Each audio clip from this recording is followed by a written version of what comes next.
My name is Dr. Irene Mbwavi. I'm a pediatric cardiologist, currently based at Avenue Hospital.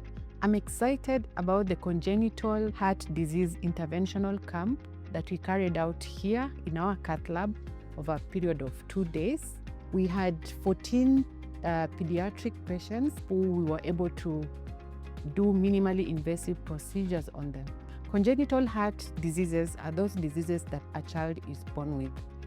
In our country, Kenya, about 5,000 to 6,000 children are born with congenital heart diseases annually. Examples of congenital heart diseases are what we know most commonly are holes in the heart. But there are other abnormalities which a child can be born with. For instance, abnormalities of the valve, or sometimes you can get one of the chambers could be missing, or one of the great arteries, for instance, the aorta and the pulmonary artery could, instead of them coming out separately, they come out as one unit.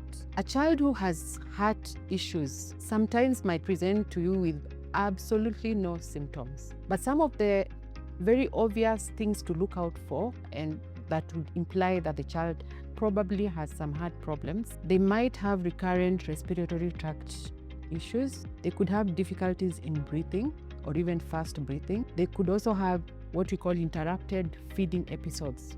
And in this case, what usually happens, the child gets interrupted feeding. So they have to stop and breathe fast before they continue feeding or breastfeeding. For an older child, they might complain about chest pain or the heart beating very fast. Then there are those who might come to us because of blueness around the lip or the tongue or even the nail beds. For some children or even adults, they could have leg swelling and also abdominal swelling. Then one of the things that we also look at is poor growth, because the children who have heart problems might not be gaining weight as expected.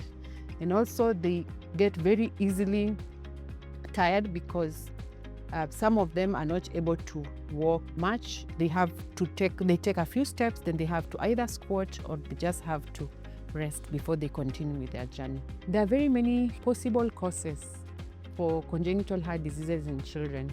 Among them, it could run in a family, so you might get probably the grandfather had a hole in the heart, then this went now to the grandchild. But I also must mention that most of the time, we might not even know the cause for this.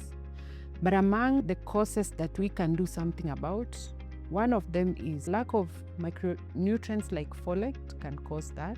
If a mom has uncontrolled diabetes, that can also cause congenital heart problems. Things like alcohol and drugs, smoking can also cause congenital heart problems. But I also must mention that most of the time, we might not even know the cause for this. There's some medications like sodium valproate that we use to control convulsions. And if a mom is on them and they conceive, then it has been shown to be part of the cause for congenital heart diseases.